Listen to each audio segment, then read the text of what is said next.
ma jiraa qof Soomaali ah maanta la dhahayo Malaysia ku nool cudurkan uu ku dhacay. Assalaamu calaykum waraxmatullaahi wabarakaatuh. Waa salaam asxaabta meel kasta adduunka ka joogtiin. Ku soo dhawaada muuqaal kale oo cusub.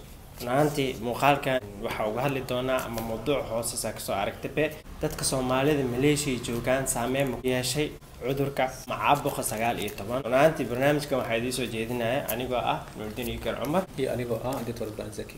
Yes, Dr. Van Zaki asaa markoo iskiin baraha. marka hore waxaan salaamayaa dhammaan ummadda Soomaaliyeed meel walba adduunka ka joogtaan. waxaan idin leenahay wax wanaagsan sida ogtihiin ama aad ka warhaysaan. waxaan ku jirnaa maalmihii lockdown-ka ah wadanka iyo wadamada adduunkaba waxay ku jiraan lockdown. waxaa saameyn aad iyo aad u baahsan ku yeeshay cudurka ama caabuqa safmareenka ah ee loo yaqaan COVID-19. waxaan ku jirnaa jimcihii lixaad oo aan guriga ku tukanayno xitaa ay xiran yihiin goobaha cibaadada ugu weyn yahay masjidka. maasha Allah waxaan idin leeyahay soo dhawaada. waxaa maanta uu intention-keeni yahay aan idin soo bandhigno waxyaabo fara badan oo ku saabsan caabuqa safmareenka ah ee COVID-19 sida saameynta ba'an uu ugu yeeshay adduunka gaar ahaan ummadda aan kasoo jeedna ee Soomaaliya. Okay, naantii waxaa meeshaan igu diyaarsan su'aalo dhowr ah oo idinka xitaa ay is weydiinaysiin laga yaabo jawaabtiisna aad ka heshaan. Dr. Van Zaki wax walba waxay leeyihiin bilaaw. marka su'aalahan kasoo bilaabeynaa meesha hoose oo macnaha cudurkan bilaawgiis oo kasoo bilowday. magac ma tilmaameeno, magacna ma qaadayno, sababtan waa taqaanaa. meeshaan marka intaan su'aal oo ku taxan waxaa diyaar u ah inuu ka jawaabo Dr. Van Zaki. hadii waxaa laga yaabaa inuu kaaga soo baxo su'aalaha aad isweydiinaysay laakiin si kale macnaha jawaabaheeda u taqaanay ama hore u aqoonin jawaabihiisa. Okay Dr.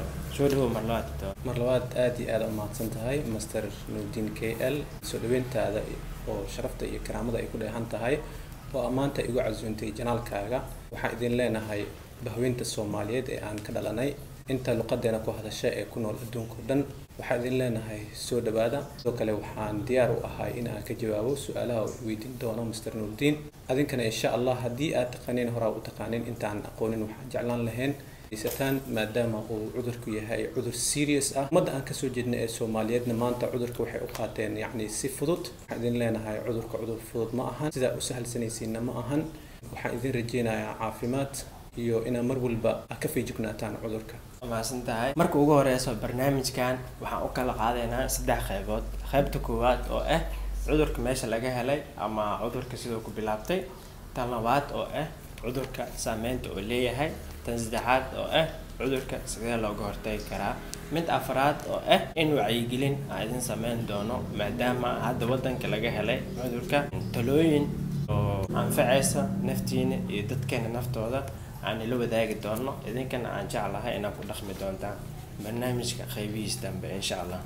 Dr. su'aalaha hore u galeynaa ku weydiinayna markii ugu horeysay cudurkan qaabka uu ku bilaabay iyo meesha laga helay kastoo common ay tahay bal wax oo ka taataab. maasha Allah aad u mahadsan tahay su'aashaada koowaad sida qiimaha leh aad ii weydiisay. bulshada Soomaaliyeed cudurkan marka hore wuxuu ka bilowday wadanka China gobol la yiraahdo Wuhan oo ah gobolkii ugu horeeyay ee cudurka laga soo sheego cudurka safmareenka ah ee COVID-19. kadib cudurkii waxa uu noqday in uu spread ama outbreak inuu sameeyo inuu cudurkii uu faafo. cudurkan waxyaabaha ugu badan ee uu ku faafay waxaa ka mid ahayd traveling-ka dadka ay sameeyeen. kadib cudurkii wuxuu noqday mid baaha wuxuu ku baahay adduunka oo dhan. sida ka warhaysaan waxaa jira wadamo hadda cudurku aad waxyeelo u geystay ka mid tahay wadanka United States of America. ogtihiin ama sidaan ka warhayno waxaa dib ku gaaray dad aad u fara badan ee dhimashada hadda ay sii cagcageynayso 34,000 in ka badan. sidoo kale wuxuu aad cudurkan saameyn ugu yeeshay wadamada Europe, Italy, Spain, Germany, France oo mataqaana Belgium, Denmark. iyo sidoo kale cudurka asigoo si ayr ah usii fidayo waxa uu sii gaaray qaaradeena aan kasoo jeednay ee Africa. qaaradda Africa. Dr. waxaan ku weydiinaynaa wadanka aan ku noolnahay Malaysia waaye. Malaysia sidoo macnaha saameyn uga yeeshay asana maadaama wadanka hadda aan ku noolnahay oo Malaysia oo yahay saameyn nooca ay ku yeeshay goormoos soo gaaray cudurkan iyo qaabka uu soo gaaray iyo weli waxa isdaba dhigtaa qaabka macnaha dadka hadda Malaysiyaanka la macaamilayaan cudurka iyo sida ay uga hortagayaan intaas oo dhan adoo isdaba dhigay. marka hore dadka wadankan Malaysia waxa uu soo gaaray dhamaadkii bishii February bishii February ayadoo la helay kiiskii ugu horeeyay cudurka caabuqa safmareenta ah. Kadib dowladda ayadoo mar walba la kaashanaysa wasaaradda caafimaadka iyo dadkeeda waxaa u suurta gashay in ay barnaamijkan yiraahdo lockdownka ama yareynta isu socodka dadka ama xakameynta dadka ala bilaabay 18th of March 2020. markaas way ahayd yacni go'aankii ugu horeeyay ee dowladda ku xaqiijisay in uu wadanka galaayo lockdown si loo yareeyo caabuqa mareenka ah 19. kadib dowladda Malaysia waxaa u hirgashay in ay kontroolaan dhammaan xuduudaha iyo sidoo kale aeroboorada wadanka uu leeyahay. waxaa la joojiyay international traveling ama international flightka iyo sidoo kale domestic flightka dhammaan loo joojiyay. sidoo kale waxaa la joojiyay mataqaanaa waxyaabihii la soo dhoofin jiray la soo marsin jiray shippingka oo badda soo mari jireen. sidoo kale waxaa la wada xiray xuduudaha wadanka aan darsiyada la leenahay. sidoo kale dadka Maleeshiyaanka ah maasha Allah ay macnaha u raaceen shuruucda ay soo dejisay dowladooda.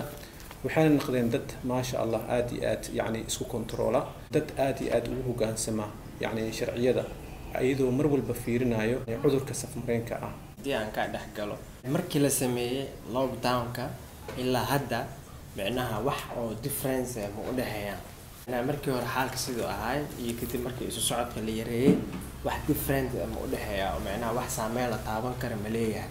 maasha Allah su'aal aad iyo aad u qiimo badan. yacni markaan lockdownka galnay ilaa iyo hadda dowladda weli waxay isku dayaysaa inay mataqaanaa ii sheeg ay kontroosho cudurkii walow Malaysia aan dhihi karno yacni wadamada xoogaa uga qow badan tahay wadamada kale ay kamid tahay li'annahu caseska waxay marayaan ilaa iyo 5,000 case. inta soo caafimaadana waxay marayaan ilaa iyo 2,000 iyo above.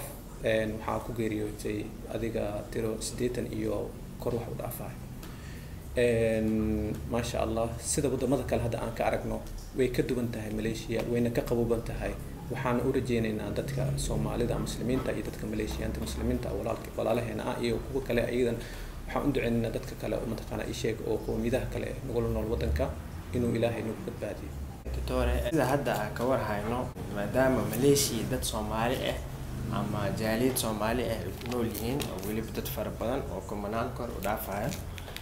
marka ayaga Soomaalidu ma jiraa qof Soomaali ah maanta la dhahayo Malaysia ku nool cudurkan ku dhacay. inta aan ka warhayno dhammaan dadka Soomaaliyeed ee ku nool wadankan Malaysia ha noqoto caasimadda oo la yiraahdo Kuala Lumpur ama ha noqoto gobolada kale ilaa ay hadda mana soo gaarin oo yacni maan xaqiijinin dad uu macnaha saameyn uu ku yeeshay cudurkan safmareenka ah. sidoo kale dadka Soomaalida ee halkan ku nool yacni waxay la mid yihiin dadka oo wadanka iskale oo kale mataqaanaa ii sheeg Maleeshiyaanka ama qowmiyadaha kale yacni waxay ayagana sidoo kale ay tixraacaan shuruucda ay dowladda soo dejisay li'annahu si mar walba looga hortago dadka inuu cudurkan saameyn aad iyo aad uu ku yeesho. weli ilaa hadda ma xaqiijinin oo ma la inoo soo sheegin dad Soomaali uu saameyn uu ku yeeshay cudurkan Malaysia ku nool. hadalka macnaha waxaa ka dhadhansanaa Soomaalida Malaysia joogo way u hoggaansameen macnaha shuruudaha ee dowladda ay soo jeediyeen. sidaas darteedna macnaha ayagana dantooda ku jirto stay home-ka sameeyeen. that's why macnaha wax Soomaali ee Malaysia joogto cudurka loogu heli waayo. walow kuwa kaleeta oo macnaha Soomaalida kala qurbaha ku nool macnaha ayagana isu socodkoodu badan yahay. that's why some countries laga helay Soomaali cudurka ku dhacay xitaa u dhimatay. aad iyo aad yacni Soomaalida waxay aad iyo aad ay u raaceen shuruucda wadanka oo ah in uu qof walba uu gurigiisa uu ku sugnaado yacni markii u baahdo in uu banaanka u soo baxo waxyaabaha aan basic supplieska oo aan laga maarmi karin in uu asaga doonayo maahane sida inuu supermarket uu aado ama in uu mataqaanaa isbitaal daawo uu ka doonto kale. yacni labadaas waa waxa kaliya dowladda ay ogoshahay in control movementiga yacni lagu sameeyo. maasha Allah ay safe ku yihiin Soomaalida.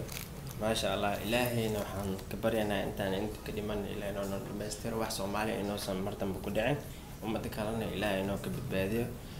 doctor waxaan ku weydiinaynaa Soomaaliya sida hadda laga warhayo waxaa laga helay sida la sheegay kiisas badan oo macnaha ku saabsan cudurkan safmarka caabuqa 19. marka ilaa haddana sida muuqato Soomaaliya micnaha dowladda sharciga ee soo saartay in micnaha ay sameeyaan lockdown ama stay home ama isu socodka in la yareeyo wax hadda muuqato oo micnaha Soomaalida in ay ku dhaqaaqeen ma jirto cudurkan wadanka uu gaaraa lahay wadankana qalabkiisa caafimaad iyo isbitaaladiisa iyo wadanka iyo sida micnaha wadamada kale oo horumarsan yihiin uma horumarsana sidee marka maadaama ay kana shuruucda ay raaci waayeen oo socodkooda weli socdo qalabkoodana wax walba oo liito wadankana xaalkiisa saas yahay ay kana micnaha inkastoo hadda wadamada qaar ay sameeyeen kuleen ama waxa ka hortag isticmaalaan laakiin Soomaalida joogto wadanka inaysan u hoggaansaneyn ala dareema sidee micnaha isu bixinay wadankii oo xaaladiisa xun tahay